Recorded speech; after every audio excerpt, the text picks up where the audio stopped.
de cette chronique sexologie aujourd'hui, quitter pour une personne de l'autre sexe, du même sexe, ou en tout cas on change de genre de relation, Oui.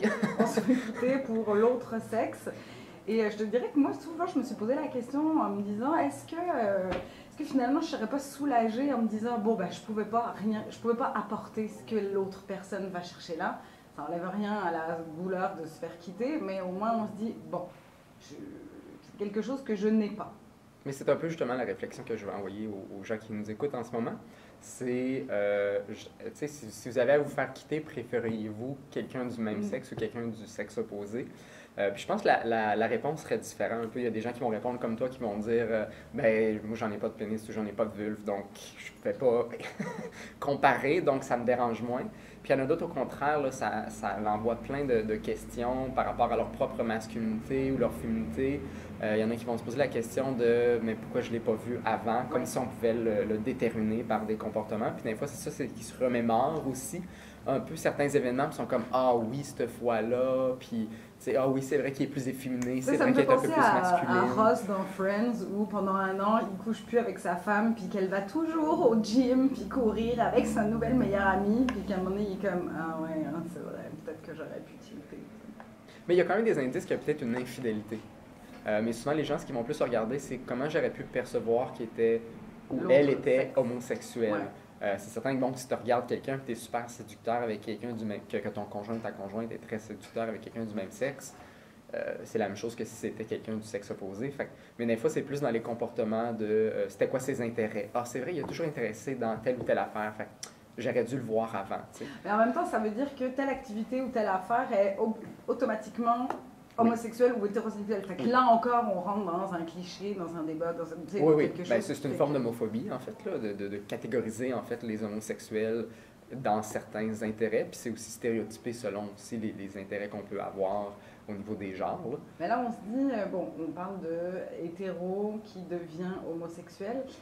Ça arrive rarement dans l'autre sens. Quand on est dans une relation homosexuelle et qu'on devient hétéro... étrangement, non. Pas tant que ça. Puis je vais en parler peut-être un peu plus là, à la fluidité sexuelle, comment en fait notre orientation sexuelle n'est pas nécessairement stable. Et puis en fait, on peut passer d'hétéro à homo à hétéro encore. Fait que oui, effectivement, dans un couple gay, tu peux finir par retourner, entre guillemets, à l'hétérosexualité sans être bisexuel nécessairement. Oui, parce que c'est une consommation de sexe fidèle par une consommation de sexe. C'est un peu spécial à dire comme phrase, mais c'est ça pareil. Souvent, qu'est-ce qui se passe pour la personne qui est quittée, en fait? Il y a aussi non seulement la trahison, des fois, si ça a été fait dans une infidélité, des fois, ça se passe pas nécessairement comme ça, mais des fois, il y a la trahison de re-questionner sa vie de couple puis le temps perdu. C'est pas juste une rupture, c'est comme, mais tu m'as menti potentiellement pendant toutes ces années-là. Tu t'es menti aussi à toi-même pendant toutes ces années-là. La trahison n'est pas forcément sur soi, c'est juste l'absence de déclic de l'autre qui décide de s'assumer à un moment donné. Oui, tout à fait. Il y a comme tout ce questionnement-là. Puis des fois, il y en a ils vont se demander aussi, c'est-tu moi qui a converti l'autre? Tu sais, j'étais-tu tellement poche dans le lit que genre, il a reviré de bord, ce qui est une réflexion qui n'a pas nécessairement de fondement, mais c'est quand même des réflexions que les gens peuvent avoir tendance à avoir là, suite à ce genre d'événement-là. Oui, parce que c'est toujours le comportement sexuel qui est remis en question ou qui fait qu'on se remet en question parce que c'est ça qui différencie une relation hétérosexuelle d'une relation homosexuelle finalement. Donc les gens sont vraiment qu'est-ce que j'ai mal géré dans la chambre. Oui, tout à fait. Puis là, c'est là qu'ils se questionnent de j'étais-tu assez homme, j'étais-tu assez femme, quelle image que j'ai laissée en fait ou que j'ai léguée par rapport à mon genre, puis comment ça l'a potentiellement converti l'autre. Mais nécessairement, ton orientation n'a jamais rapport avec une autre personne. Là. Tu ne changes pas d'orientation parce que tu as eu des expériences désagréables avec le sexe. Fallait déjà que tu aies une tendance vers le même sexe pour changer ou du moins de prendre cette décision d'aller vers quelqu'un du même sexe. Même un traumatisme comme un viol, par exemple, voilà, j'ouvre une autre porte pour un autre sujet complètement, mais j'imagine que tu dois en voir. Mais oui, mais encore là, c'est que est-ce que cette personne-là était déjà homosexuelle à la base, ou du moins elle avait une certaine bisexualité, puis là elle a peut-être mis de côté. Pour se sécuriser. Pour se sécuriser, c'est comme les hommes, puis des fois, c'est les femmes aussi, où ce que, tu sais, on veut enlever tout critère qui pourrait nous mettre de façon insécure.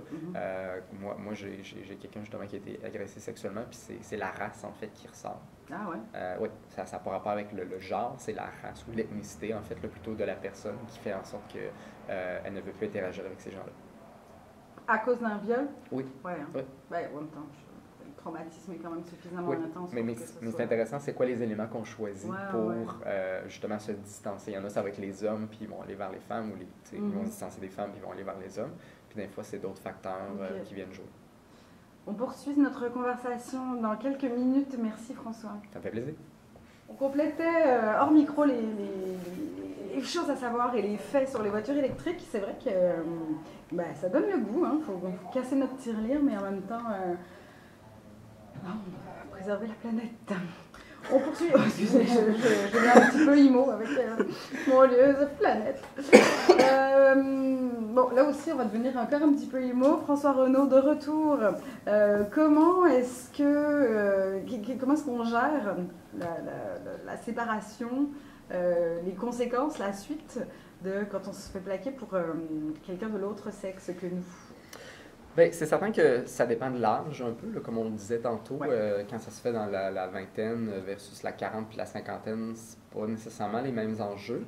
Ça dépend aussi du temps de vie qu'on a passé ensemble, etc. Effectivement. Et puis de l'ouverture d'esprit de base quand on a grandi dans les années 50 ou quand on a grandi dans les années 90, c'est sûr que... Oui, c'est ça. Fait que, les couples nécessairement qui sont plus âgés, souvent la raison est due au fait que il y avait beaucoup plus d'homophobie, il y avait des standards aussi à suivre, puis toute cette homophobie-là un peu internalisée et non seulement aussi sociale, les jugements qu'on peut avoir de la famille rend aussi la situation plus difficile à faire son coming out. Fait que souvent c'est ça, c'est que ça, à un moment donné, c'est comme, ça fait 5 ans que je suis dans une relation, je commence à accepter mon homosexualité. 5 ans plus tard, c'est comme moi, mais là, les enfants, la famille, etc. Fait qu'on résiste de plus en plus à la situation. Mais quand on est comme plus dans la vingtaine, c'est un peu plus facile là, de « Ah, ben, tu sais, j'ai eu quelques expériences, ça fait 2-3 ans que je suis avec cette personne-là, c'est pas un vécu familial là, que je vais avoir. » Fait que nécessairement, c'est là que ça rend un peu plus le coming out difficile à ces moments-là. Puis souvent, ce qu'on peut voir, un peu comme je le disais tantôt, c'est la fluidité sexuelle, en fait. C'est qu'on avait l'impression que l'orientation sexuelle était quelque chose de très cadré, que, tu sais, on essaie nécessairement homo ou hétéro ou bisexuel. Mais on commence à réaliser que c'est quelque chose de beaucoup plus fluide qui peut changer durant la vie. C'est pas quelque chose qu'on peut convertir quelqu'un, par contre, avec. Faut bien faire la distinction entre fluidité et thérapie de conversion, qui est non seulement illégale, mais très dangereux. Il y a un statut juridique pour une thérapie de conversion? Je crois qu'au Canada, il y en a. Okay. Je sais que l'Association des psychologues s'était déjà positionnée contre, si je ne me trompe pas. Parce qu'on sait qu'aux États-Unis, par exemple... Ça dépend des États. OK. Ça dépend de ta religion, la religion qui t'embrigade généralement. Oui. Mais comme en Californie, ça a été considéré illégal. En Californie, je sais que tu ne peux pas le faire. Okay. Est-ce qu'il y a d'autres États qui se seront positionnés? Je ne suis pas certain. Mais, si je ne me trompe pas, en Utah, c'est très populaire là, avec les Mormons, les Texas, de conversion. Mais tu vois, l'Association des psychologues américaines s'est aussi positionnée contre. Okay. Fait que techniquement, n'importe qui fait partie de ça ne devrait pas faire de la thérapie de conversion. Donc, pour revenir un peu à la fluidité, c'est ça, c'est que souvent, on remarque qu'il y a comme un certain changement. Fait que même des fois, à 40 ans, on n'était pas homosexuel avant 40 ans. Ça s'est comme développé, en fait, avec les années pour toutes sortes de raisons. Puis c'est pas les gens qui étaient nécessairement dans la négation là, de leur homosexualité ou dans un déni.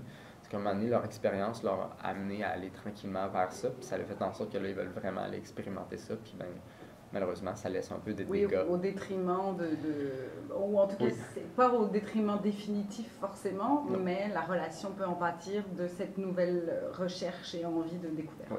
Puis donc, les personnes qui se font un peu laisser à cause de cette raison-là, ben, ce qui peut être un peu difficile, des fois, c'est d'aller chercher de l'aide auprès des amis de la famille, parce que les gens vont nécessairement avoir leurs stéréotypes, leur propre homophobie par rapport à la situation. Fait que c'est peut-être pas nécessairement les meilleures personnes pour nous conseiller, tout dépendant de notre cercle social par rapport à ça. Là. Mais des fois, quand je reçois des gens, c'est comme moi, j'en ai parlé aux gens, puis tout ce qui sort souvent, là, c'est ouais, mais tu sais, c'était évident, ou tu sais, on le savait tous, on l'attendait. Tu sais, c'est des commentaires comme ça qui sont aucunement aidants, puis qui n'aident pas vraiment la personne à travailler ces choses-là.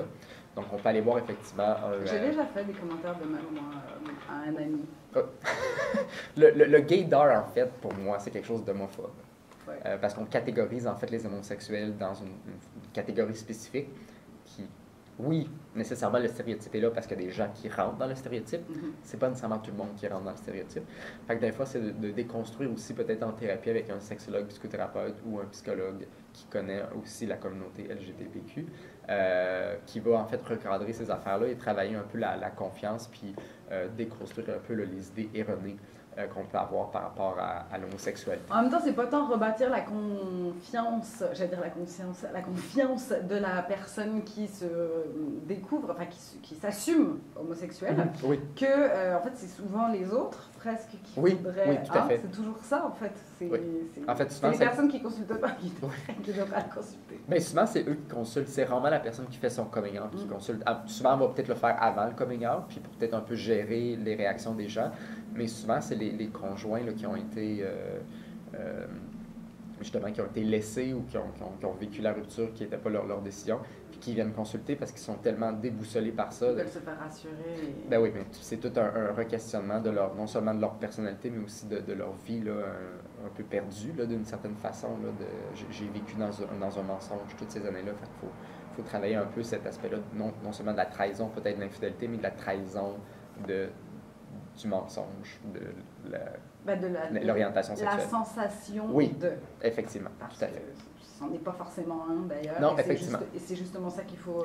Des fois, c'en était un, mais des fois, c'est effectivement pas nécessairement le cas. Donc, c'est pas personnel, il faut continuer de se construire à travers ça. Oui. Merci beaucoup, François. Ça me fait plaisir. On se voit dans un mois. Dans un mois. Salut.